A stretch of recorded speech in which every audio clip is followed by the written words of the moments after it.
Olá, bom dia! Pode chegar, seja muito bem-vindo. Nós estamos ao vivo, agora são 8 horas e 30 minutos pelo horário de Brasília. O convite é o de sempre, de todas as manhãs. Vamos juntos começar esse dia bem informados? A partir de agora, você confere as notícias do Brasil e do mundo dessa terça-feira. Vamos de destaques. Governo de transição quer finalizar o texto da PEC nesta semana. O principal desafio é conseguir o apoio do Congresso. Luta contra o coronavírus ganha novos aliados. Anvisa aprova a venda do Paxlovid para adultos e autoriza o uso do Remdesivir para crianças. Na Indonésia, busca por sobreviventes após o terremoto que devastou a ilha nesta segunda-feira continua. Pelo menos 252 pessoas morreram. E a gente fala, é claro, da Copa do Mundo. Saiba o que já aconteceu e o que está por vir neste terceiro dia de torneio. A Argentina e a Arábia Saudita se enfrentam neste momento em campo. Está 2-1 numa partida surpresa aí para os sauditas. Tudo isso a partir de agora. O governo de transição quer finalizar o texto da PEC do estouro ainda nesta semana. A equipe de Lula tem reuniões com partidos da base do governo do presidente Jair Bolsonaro para buscar mais apoio à proposta. O presidente eleito Luiz Inácio Lula da Silva e o vice Geraldo Alckmin voltam para Brasília para dar continuidade à agenda de transição.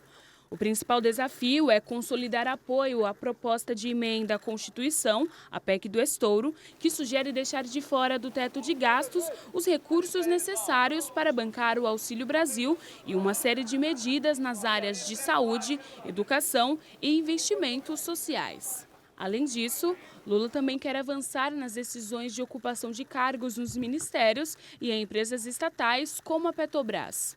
Membros do governo de transição fugiram do assunto nas últimas semanas e frisaram que apenas o presidente eleito vai bater o martelo sobre os nomes. O grande foco nos próximos dias do grupo de transição de Lula e articuladores do petista no Congresso Nacional é o de fazer com que partidos que hoje estão na base do presidente Bolsonaro passem a dar respaldo à PEC do estouro. A previsão é de que até esta quarta, a equipe de Lula apresente o texto final da PEC. Nesses 2 dias, o grupo deve ter reuniões com integrantes de alguns partidos para tentar convencer os parlamentares a aderir à matéria. O Boletim Focus desta semana aumentou em 0,06 ponto percentual a estimativa da inflação para 2022 e também elevou as projeções do câmbio para este e próximo ano, 2023. Quem vai trazer para a gente mais informações é a repórter Maria Clara Leite.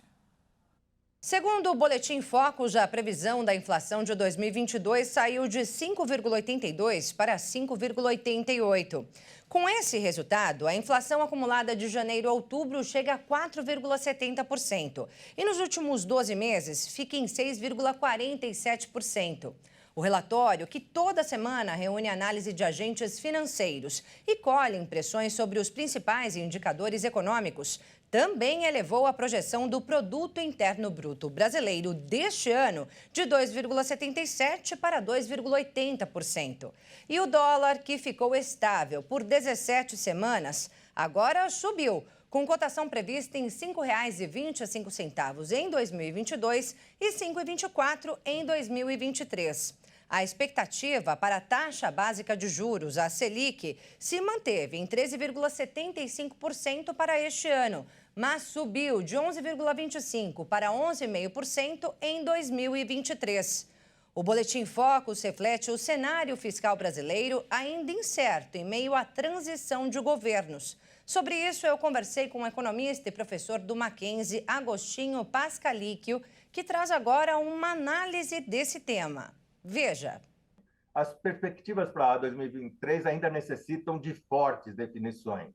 Em primeiro lugar, o que nós precisamos lembrar é que é essencial a premissa básica associada à regra fiscal. Ou seja, o mercado reconhece a importância do equilíbrio fiscal de longo prazo. Entretanto, esse equilíbrio não está sendo acenado até o momento. Pelo contrário, indica um gasto excessivo, ainda persistem receios relacionados à forma de financiamento dos gastos e no crescimento da inflação. O futuro da atividade industrial, com essa perspectiva de desequilíbrio, fica incerta. Pode trazer desemprego, inflação e, consequentemente, abalar os rendimentos da população. Ao invés de gerarmos emprego e crescimento, o contrário, uma indefinição com desemprego e com inflação. Bem, e diante das incertezas do cenário econômico do país, a recomendação do economista para quem quer investir nesse momento é focar em bens e aplicações financeiras com rendimento conhecido. Acompanhe. São os rendimentos conhecidos como aplicações em renda fixa. A mais simples, mais conhecida é a caderneta de poupança, mas existem outras aplicações que merecem atenção e que estão indexadas à inflação e à própria taxa Selic. É um momento de transição, cautela do lado do consumidor, evitar o investimento em títulos de renda variável, que pode acumular muita volatilidade, trazer preocupações, e na volatilidade temos uma coisa curiosa, nós ficamos com ansiedade, e a ansiedade pode fazer com que quem não é profissional saia no momento sempre inadequado dessas aplicações financeiras. A Agência Nacional de Vigilância Sanitária, Anvisa, aprovou a venda do remédio da Pfizer, o Paxlovid, contra a Covid para os adultos. E também foi autorizado o uso pediátrico para crianças do medicamento Remdesivir, que antes era aprovado somente para adolescentes e adultos. A Anvisa aprovou a venda do Paxlovid em farmácias de todo o país para o tratamento contra a Covid. O remédio é uma combinação de 2 medicamentos antivirais, o Nirmatrelvir e o Ritonavir, que juntos agem bloqueando uma enzima que o vírus da Covid-19 precisa para se replicar no corpo. De acordo com a agência, o medicamento pode ser fornecido tanto para farmácias como para hospitais particulares do país. Nas farmácias é necessária uma receita médica para comprar. O Paxlovid deve ser usado por adultos que apresentem risco aumentado de progressão para a Covid grave. A Pfizer do Brasil informou que vai iniciar o processo de importação do produto o quanto antes, mas deve priorizar o abastecimento do medicamento no SUS. A Anvisa também autorizou o uso do medicamento Remdesivir para crianças no tratamento da Covid-19. Antes, o medicamento era indicado para pacientes com 12 anos ou mais, com pneumonia e que necessitassem de administração suplementar de oxigênio. A aplicação é restrita em hospitais, não sendo possível comprar o medicamento em farmácias. E a Anvisa deve aprovar hoje o uso emergencial de 2 novas vacinas bivalentes contra a Covid. Os imunizantes já são de uma segunda geração, que protegem contra a cepa original e também contra a Ômicron, a variante Ômicron. E veja a seguir, busca por sobreviventes continua na Indonésia após o terremoto que matou mais de 250 pessoas. E a gente fala, é claro, de Copa do Mundo. Saiba o que já aconteceu e o que está por vir neste 3º dia de torneio. A Argentina e a Arábia Saudita se enfrentam neste momento em campo. Nós voltamos já, não perca!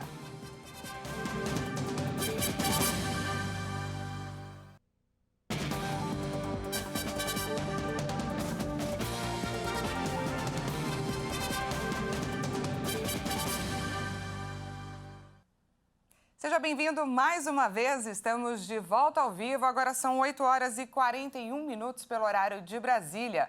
Voltamos com destaque internacional. 38 pessoas morreram e 2 ficaram feridas durante um incêndio em uma fábrica na região de Henan, no centro da China.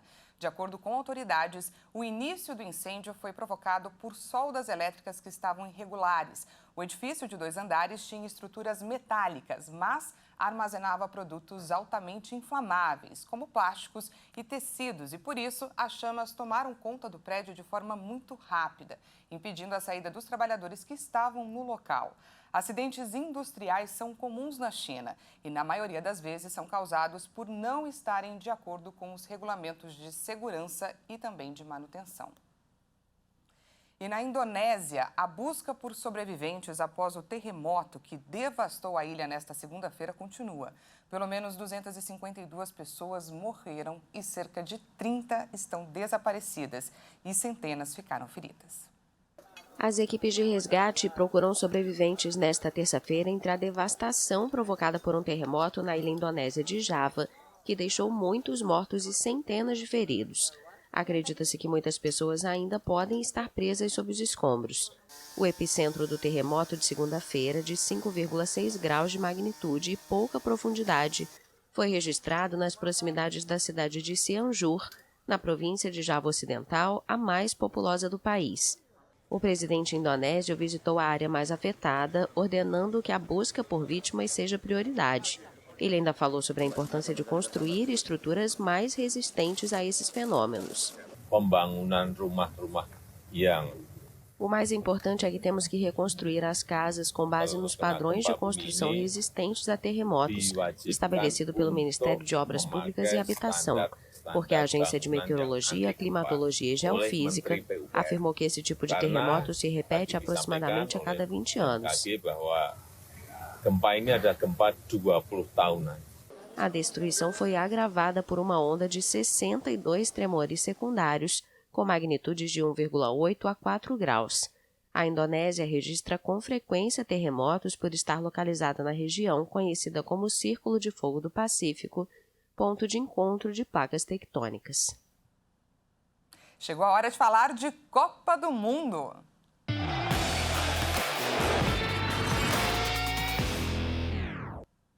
A seleção brasileira fará hoje mais um treino secreto para definir a equipe que estreia na próxima quinta-feira contra a Sérvia. Mas apesar de todo o mistério do técnico Tite, uma foto publicada ontem em uma rede social revelou qual pode ser a escalação para o primeiro jogo. Acompanhe. Nesta terça-feira, o Brasil volta a treinar no estádio Gran Hamá, local do jogo de estreia contra a Sérvia. Os jornalistas não terão acesso nem mesmo ao aquecimento. No trabalho da véspera, a imprensa pôde acompanhar os primeiros 15 minutos. O técnico Tite faz mistério e esconde a escalação da seleção para a estreia na Copa do Mundo do Catar. Mas teve seus planos comprometidos por um visitante do treino fechado nesta segunda-feira. Uma pessoa que teve acesso ao estádio fez uma foto da atividade e postou em uma rede social.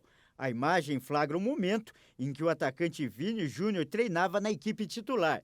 E na mesma imagem é possível ver o meio-campista Fred treinando no time reserva.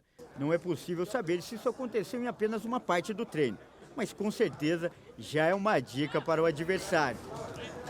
Seria possível uma torcida torcer contra o próprio time? Parece loucura, né? Mas isso está acontecendo na Copa do Catar. Os torcedores do Irã não querem que sua seleção vença na competição. Eles, inclusive, ficaram felizes com a goleada sofrida contra a Inglaterra, que a gente falou agora, na estreia por 6-2. Mas vamos entender os motivos por trás dessa história. A Inglaterra começou a Copa do Mundo do Catar com uma goleada histórica para cima do Irã, 6-2. A festa dos ingleses contrastou com o comportamento dos iranianos. Parte dos torcedores surpreendeu e não ficou triste com a derrota da equipe na estreia. É bonito, estamos aqui somente por diversão, não pelas vitórias ou derrotas. Futebol é um jogo que une as pessoas, esse é o objetivo. Estou feliz pelos ingleses, nós marcamos 2 gols, está tudo certo. Isso nunca vai acontecer em uma Copa do Mundo outra vez, uma nação que não quer que o próprio time vença. Para compreender a tranquilidade dos iranianos com a derrota, é preciso entender a situação do país asiático. O Irã vive uma onda de protestos há 2 meses, desde que a jovem Mahsa Amini, de 22 anos, apareceu morta. Mahsa foi presa pela polícia de costumes por não usar o véu corretamente. De acordo com a organização não governamental Human Rights Watch, mais de 380 pessoas morreram nas manifestações desde então. Em apoio ao movimento popular, os jogadores do Irã não cantaram o hino nacional na partida contra a Inglaterra. Como iraniano, estou muito feliz. Você pode pesquisar na internet e descobrir por que estamos vestindo roupas pretas e apoiando os adversários. Obrigado. Sem o apoio de parte da própria torcida, o Irã volta a campo na próxima sexta-feira, quando vai encarar o país de Gales no estádio Al Rayyan, em busca da primeira vitória na Copa do Mundo. E essa terça-feira também marca a estreia de uma das grandes favoritas para vencer a Copa do Catar, a Argentina, nossos irmãos. A partida é contra a Arábia Saudita pelo Grupo C do Mundial. O jogo está no finalzinho e a Argentina abriu o placar com o astro Lionel Messi. O curioso é que os argentinos tiveram outros 3 gols anulados no primeiro tempo. No início do segundo aconteceu então a surpresa. Em apenas 7 minutos, a Arábia empatou e virou o jogo contra os favoritos argentinos. Faltam apenas 3 minutinhos para essa partida terminar. E vamos agora ver a agenda, os jogos que estão programados para hoje no Catar. Como a gente acabou de ver, o primeiro jogo do dia foi entre Argentina e Arábia Saudita. Como eu falei, faltam 3 minutinhos para ele acabar e o placar está 2-1 para os sauditas. A próxima partida da Copa será daqui a pouco às 10 horas da manhã. Dinamarca e Tunísia se enfrentam pelo grupo D.